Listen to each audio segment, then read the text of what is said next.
नमस्कार, माझं नाव प्रतीक्षा राजेशराव उईके. मी प्रभाग क्रमांक 1 वार्ड नंबर 4 मध्ये राहतो. माझं शिक्षण ग्रॅज्युएशन झालेलं आहे.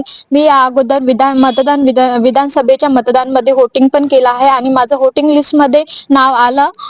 यानंतर लगेच महानगरपालिकेच्या निवडणूक लागल्या आणि मी ST कॅटेगरी असल्यामुळे त्यात फॉर्म भरण्यास इच्छुक होती आणि फॉर्म भरताना लक्षात आलं की माझ्या वोटिंग लिस्टमधून नाव वगळण्यात आलं. यासाठी मी कागदपत्राची जुळवाजुळव करतानाही लक्षात आलं की माझं वोटिंग लिस्ट मध्ये नाव नाही आहे.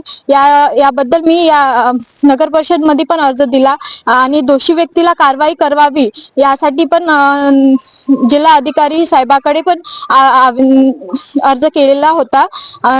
माझ्या जर प्रभागाची निवडणूक पुन्हा घेण्यात आली नाही तर मी या नगर परिषदेच्या समोर उपोषणाला बसीन आणि या माझ्या प्रभागाचा पूर्ण मला पाठिंबा आहे. तसेच सुधाकर वाघमारे आणि सगळे जनतेचा मला पाठिंबा आहे. यासाठी मी उपोषणाला तयार आहे.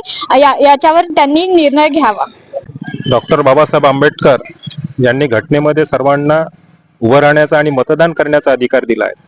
प्रतीक्षा हिच्यावर जो अन्याय झालेला आहे तिला मतदान टाकण्यासाठी डबल फॉर्म भरण्यात डबल मतदानाची यादी लिस्टमध्ये नाव दिलं. आधी तिचं गायब केलं. त्यानंतर तिला उमेदवारी करता अर्ज दाखल करायचा होता, त्याच्यापासून तिला वंचित ठेवण्यात आलं आणि तिला जर न्याय नाही मिळाला, आम्ही कलेक्टरपर्यंत गेलेलं आहे, तर निवेदन सुद्धा दिलेलं आहे. जर तिला न्याय मिळाला नाही तर तिच्या उपोषणाला आमचा संपूर्ण पाठिंबा राहील असं मी सुधाकर वाघमारे सामाजिक कार्यकर्ते या नात्याने या ठिकाणी जाहीर करतो. महाराष्ट्रातील महत्त्वाच्या व ताज्या घडामोडी जाणून घेण्यासाठी आजच आमच्या सूर्या मराठी न्यूज चॅनलला सबस्क्राईब करा आणि बेल आयकॉन प्रेस करा.